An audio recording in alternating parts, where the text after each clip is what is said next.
So this Bant ramp deck, this is an iteration of the mass manipulation strategy. Manipulation not generally great against Simic Nexus, though the main deck to very Time Ravelers can be a big deal. Yeah, I think that card will be the card that saves Benjamin Reilly in the matchup. None of his other big payoff cards are all that impressive in the matchup. The Simic Nexus deck can kind of ignore things like Hydroid Krasis, at least in Game 1. After Game 1, that's when Reilly's going to get access to a lot more counter spells and ways to interact profitably with his opponent's combo. All right, turn 2 Paradise Druid for Reilly. Shocks to 18 for 2 Incubation Druids on turn 3. A lot of acceleration there. Ooh, big miss for Sam Lawrence. A turn 2 Growth Spiral not putting a land onto the battlefield. He's going to opt on his turn. So he has drawn a land now. You saw him thinking about putting a forest there. He's opting first. He'll play the forest and pass. Honestly, this is how the Bant ramp deck can really push ahead and kind of steal the game from the Nexus deck. Just applying a lot of pressure early with a big threat. You know, he got his ramp online first, and you know we're seeing a 4/4 Hydroid Krasis come down here on turn 4, drawing 2 cards and pushing him even further ahead. Okay, he's up to 20 and has got a large creature on the battlefield. He'll play a Hallowed Fountain tapped, and we'll see what Lawrence can do. Does he have the 4th land drop? He does. It's a Blast Zone. Here's a check for Wilderness Reclamation. Oh, Blast Zone on 2, though. Look at that Hydroid Krasis cast and cost. Yeah, there's a lot of 2s on Reilly's side of the table. That's a really good point. Yeah, and Reclamation can speed the charging up a bit. Yeah, had the Reclamation. Now the game gets interesting. We'll see how Reilly can follow up. He's got like a Voracious Hydra in hand, too. Like, jeez, Louise. So here's an attack for 6. Lawrence to 14. Tap in 6 mana, another Krasis, so he'll go to 22 and draw 2. But this is just another thing that dies to the Blast Zone. Glacial Fortress to the land for the turn. Lawrence is going to opt end step, still has 2 mana up with the Blast Zone, can charge that to 2. Yeah, can charge it to 2, pop it on his own turn, and then still untap the rest of his lands and use his mana that way. So he does charge the Blast Zone. Some discussion happening. I think there might have been a life total discrepancy.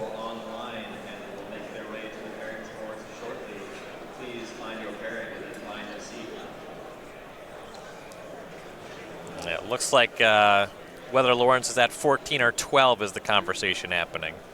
Or that happened, rather. Yeah, he didn't take any damage from his own stuff. This is the first attack here, I believe. It was just for 6. It's also possible they were making sure not an extra land was played because Sam didn't technically miss a land drop. He just missed a Growth Spiral land drop. Right. There's a Hinterland Harbors, land number 5 for Lawrence.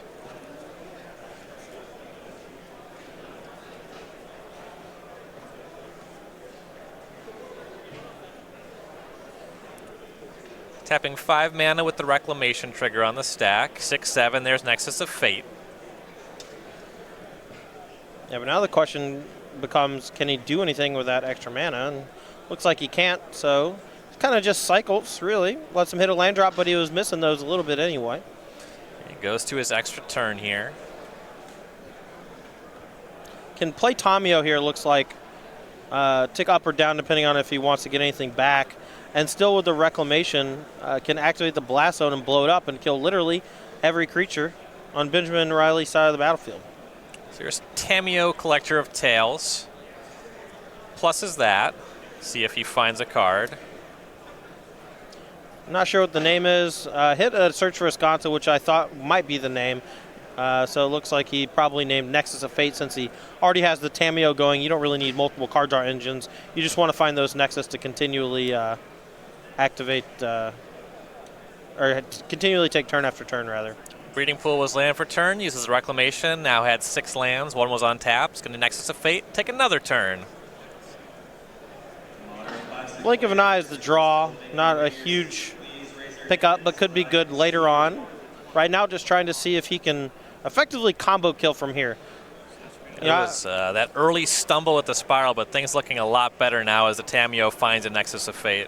Yeah, but oftentimes that's what's going to be the glut for the Simic Nexus deck is mana. It's pretty rare that you hit your lands and fail to do your operations given enough time. Jump started to Chemist's Insight, floats some mana with Reclamation. It's going to cast Nexus of Fate again. And now he's activating Tamiyo. In addition to taking extra turns, things are going to start snowballing. Yeah, and even though Reilly here looked like he was really far ahead, just getting buried now. And even if Lawrence starts missing on these Nexus of Fates, which gets progressively less likely, he still has that Blast Zone on 2, which is just a Plague Wind here. Yeah, not only a Blast Zone on 2, also, I'm pretty sure that's just an extra one. So now he's got 2 more turns in a row, and Reilly's seen enough. Doesn't even need the Blast Zone. Just going to pack them in and hope that his sideboard cards get the job done. Yeah, the thing is we're getting pretty bored on Reilly's side of the table there. Sam Lawrence now up a game. Love victory by boredom. It's my fave. All right, so we'll take a look at what Reilly has in the sideboard here for the Bant Rav strategy. Sideboard here, he has 3 Deputy Attention, a Shifting Ceratops, 2 Ixalan's Binding, a Disdainful Stroke, 2 Negates, 2 Spell Pierce, a Lyra Dawnbringer, and 3 Devout Decree. So there's some counter spells here. Yeah, I think you want to be a little more aggressive. I think Shifting Ceratops can come in. Ixalan's Binding can permanently deal with something like Reclamation if you have that 1 free turn. Disdainful Stroke, Negate, Spell Pierce, all these cards are great in the matchup. But I don't think you want Lyra Dawnbringer or Devout Decree. You just want ways to positively interact with the cards, Wilderness Reclamation, and those expensive spells like Nexus of Fate. Yeah, that makes a lot of sense. Going over and looking at Sam Lawrence's sideboard, we've seen a lot of players be heavy on Veil of Summer. He's pretty heavy. He's got 3 of those. Also has 2 Negates, 2 Aether Gusts, a Thrashing Brontodon, 2 Shifting Ceratops of his own, 3 Cerulean Drake, and 2 Biogenic Ooze.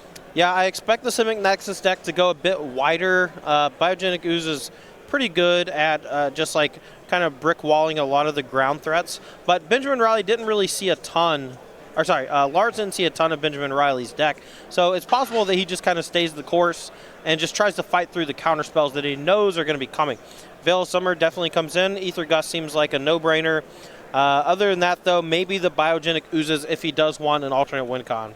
This is the kind of matchup where prior to Core Set 2020, we would see whatever blue deck board into some number of counterspells really be able to turn the matchup heavily in their favor post-sideboard against Simic Nexus. But from what we've seen this weekend, Veil of Summer seems to have really changed the texture of that. Yeah, not only that, it's not just the counter spells, it's also the discard spells. We saw Veil of Summer actually protect Abe Corrigan yesterday against a Thought Erasure. That was a complete blowout, and I can only imagine how that feels from an Esper player or any other player playing Duress or whatever, just getting completely obliterated by a Veil of Summer. Yeah, Thought Erasure and Dovin's Veto, meaningfully getting around that on-encounter ability. Yeah, for sure. It's just gross. Love my can't be countered spells to get countered. And the other thing about a deck like Simic Nexus, you don't have that many sideboard options as a blue and green deck, so generally they have room for 3 or 4 Veil of Summers. Right, and I think Dylan Donegan hit the nail on the head. He was playing 4, and I think 4 is the correct number moving forward.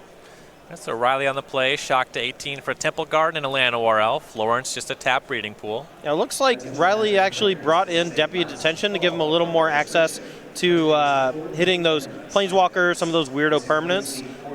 The more I think about it, the more I actually like that plan. Turn 2 play was Paradise Druid. Llanowar Elf knocked Lawrence to 19. Lawrence's turn 2 is a Temple of Mystery. Reilly here doesn't look like he has another land, instead just has 2 more mana creatures. So effectively lands, but not actually. Hand looking decent though. Looks like he has 2 ways to interact with a Spell Pierce and at least a Deputy Detention and maybe one other thing. So Paradise Druid knocked Lawrence to 17. He made his 3rd land drop. Go back Reilly's way. Now has land number 3, but just an attack with Paradise Druid, leaving up Adapting Incubation Druid. Not only leaving up the Adapt, but also leaving up the ability to Adapt plus cast Spell Pierce or another blue counterspell. Right, land number 4 is made for Sam Lawrence. And no main phase action. He'll pass. Reilly will adapt the Druid. Now, if you're curious about this Bant ramp deck or Sam Lawrence's take on Simic Nexus, you can check both these decks out on Cardboard Live, that extension kind of hovering on your screen. So with that adapt happening, now Reilly is actually applying fairly significant pressure. Now has 7 power on the battlefield. It's like pre-combat, he's going to cast a Nissa Who Shakes the World. That's pretty tricky because Reilly can also untap Glacial Fortress with it, which conveniently gives him access to Spell Pierce. And that's what he's going to do. And he gets to attack for 8 while holding up Spell Pierce if he so chooses. Can also just hold up the Paradise Druid as well to threaten one of those 2-mana counter spells. So he did hang back the Druid, attacked for 6, Lawrence to 11. End step, Lawrence will cast Chemister's Insight, and we'll see what he can do on his turn. I think this is just a little too much pressure, backed up by just a little too much disruption. Now, Lawrence might not know it yet, but the Ether Gust and Spell Pierce in Reilly's hands combined with the Deputy Detention might just be a little too much for him this game. There's land number 5. It's a forest for Lawrence.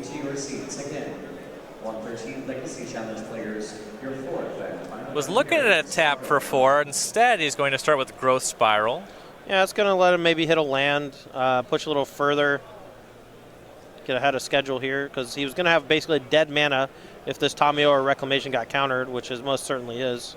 So he went for Reclamation. That got Disdainful Stroked, and Reilly is going to kill him on his turn. So the game is now, match is all tied up. We're going to game 3. Yeah, Lawrence could have bluffed a Veil of Summer there, but knows that the game is likely over. And if he doesn't get hammered by a counterspell, then it's actually way better to do the Growth Spiral. Looks like Sam's going back to the drawing board here in the sideboard to see if there's anything he may want to change.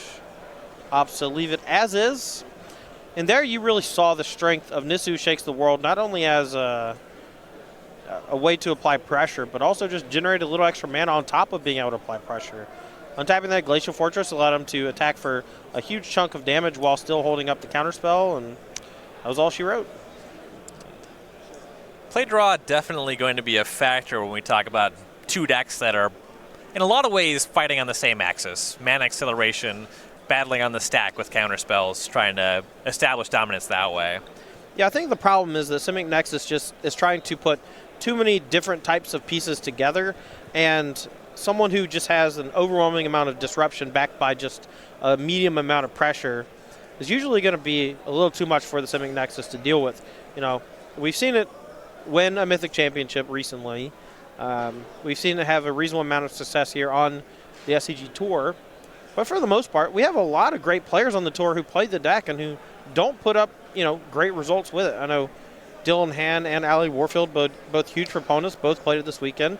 Neither player putting up a very good result. But here we have Sam Lawrence playing for it. Maybe his version is the version to play. At game 1, you definitely saw him really be advantaged in multiple ways, right? It was a combination of him going off with the time walks and also just having a really effective blast zone just on retainer if he needed it. Right. He could have had a pretty weak follow-up to the first Nexus of Fate. He just still had the Tamiyo with the Wilderness Reclamation. In the decider, Reilly currently looking at a mull to 6. He will put a guard on the bottom. Lawrence starts with Memorial to Genius. Tapped Hallowed Fountain for Reilly.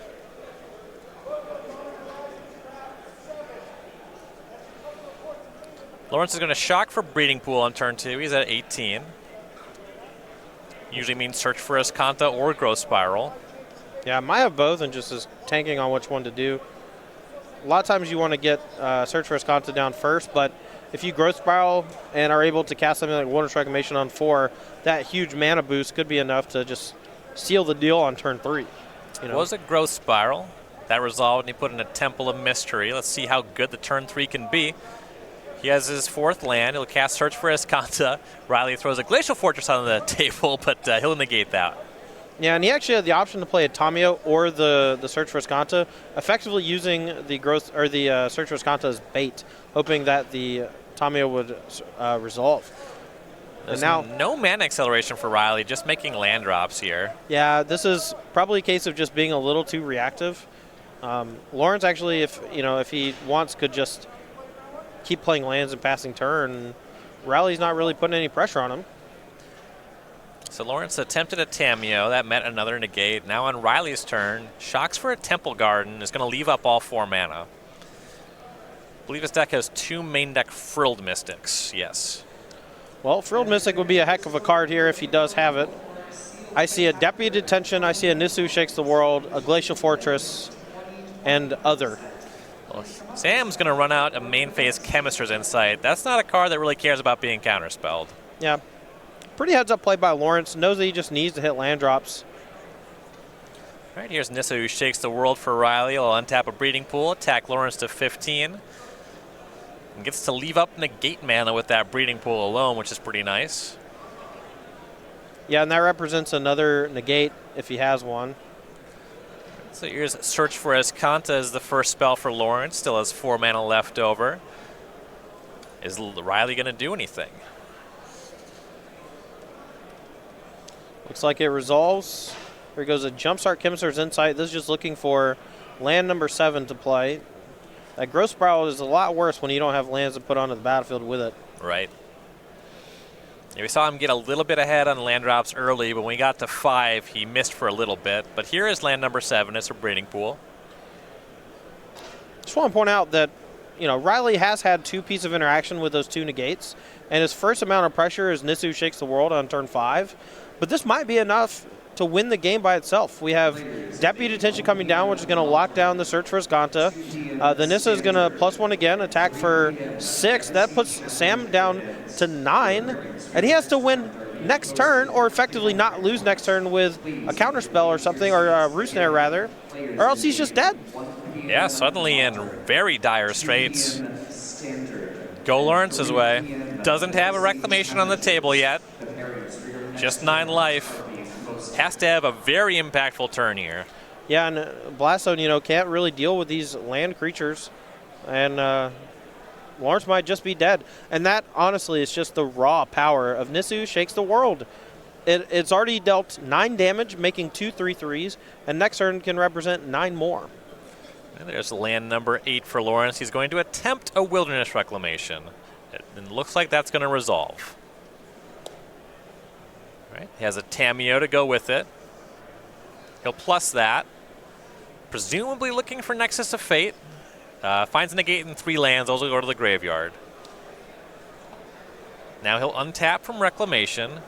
We'll see if there's anything else for him to do this turn. He has Nexus already, so he's going to take an extra turn. And yeah, that resolves. Reilly's out of interaction. Wow. Here it is. This could be the turnaround. Sam's follow-up here when he needed it was super good. Not only did he have Reclamation, he also had a Tameo, and he also had a Nexus of Fate. But he's not out of the woods yet. All right, so we'll go to the bonus turn.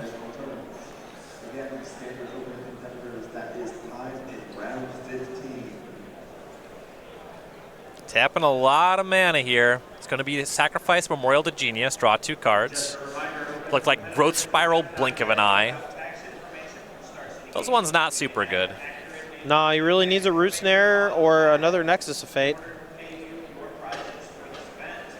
He'll plus Tameo. See, Search for Escanta in 3 lands. Those will go to the graveyard. He has a Growth Spiral left for a redraw. I don't know what else besides that. Unfortunately for him, I don't even know if there was something in the graveyard he could have minus the Tameo to get back to really give him a better shot. And you mentioned that he's kind of looking for Nexus or Root Snare, but how many Root Snares do you think are realistically in the deck in this matchup post-sideboard? Probably not a ton. You know, the deck attacks in giant chunks, but it also has a bunch of protection, so you know, I think Lawrence was more worried about winning the battle over his own stuff rather than buying himself time, because the Ban Ramp deck doesn't really apply pressure fast. Yeah, you see there's a negate in the hand. He's much more worried about winning counter wars than stuff like Fogs, but the negate not looking good here. You see he casts Growth Spiral. Looks like a Veil of Summer in hand. Now he's tapped down to just 1 land before that Reclamation trigger. Yeah, none of his lands really do anything here. There's a Blink of an Eye, which he can cast with Kicker to try to find a Root Snare, but the way he's kind of sitting in his chair, his body language suggests to me that he has no Root Snares in his deck. And with Deputy plus Paradise Druid, with Lawrence at 9, that Nissa activation makes it so there's multiple combinations of lethal, so the Blink of an Eye alone is not going to save him. Yeah, and Blink of an Eye can't even bounce the creature with the highest power on the battlefield, which is one of those 3/3 lands, because it does say non-land permanent.